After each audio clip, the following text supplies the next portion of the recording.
One skill that will help people in almost any field they choose to pursue is being able to analyze a prompt. It might always be a writing prompt on a test, but instead, your goal should be to try and determine what task or purpose or question or curiosity is being put in front of you and how can you address it.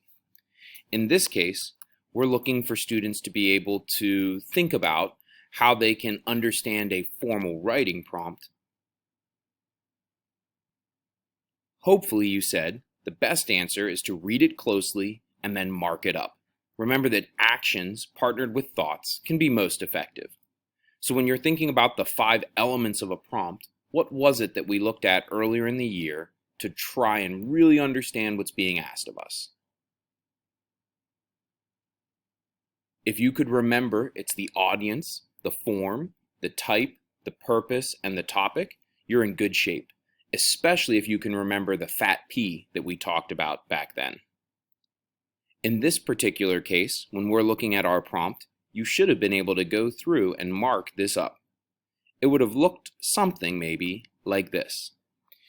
That we know we're making an essay, that we are going to be explaining, which is very similar to informing. That's why this is an informative type essay. That our audience are other 7th graders, and that our real topic here is both the facts and the effects of the plague. When you have your head really wrapped around that information, then you're in much better shape to get where you need to be. Notice that all of that is coming from this second paragraph of the prompt, what we often call the task. This background section is useful, but it's not necessarily letting us know about our thesis. It's more giving us information that we can use in our introduction. The thesis statement, remember, is the central idea of your entire essay. In an informative, we call it a thesis. In an argumentative, it'd be a claim. Some of the major rules for a thesis statement: make sure that you're as direct as possible. Keep yourself on task. Keep your thesis relevant by using ideas and even keywords from the prompt. Be as clear and precise as you can be. Especially avoid the use of personal pronouns. And then strike that balance. You want to be focused, but you don't need to go into specific details yet. You might be able to list your main concepts, but you don't have to.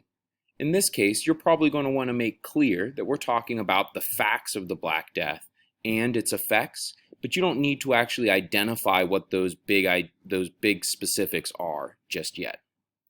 So when I read through this essay, I would come into this second paragraph and mark up some of the key ideas. I would look at it very closely, and I'd recognize that I've got those 2 parts, the events and the effects. And so I'd write a thesis statement that looks something like this: that the events of the Black Death were terrible, but they had positive, long-lasting effects or impacts on Europe. Notice then that I'm not only identifying what I'm talking about, but I'm sharing a little bit about the message I'll try to express. These negative events had a positive effect, and that gives my audience a clear sense of where we're going.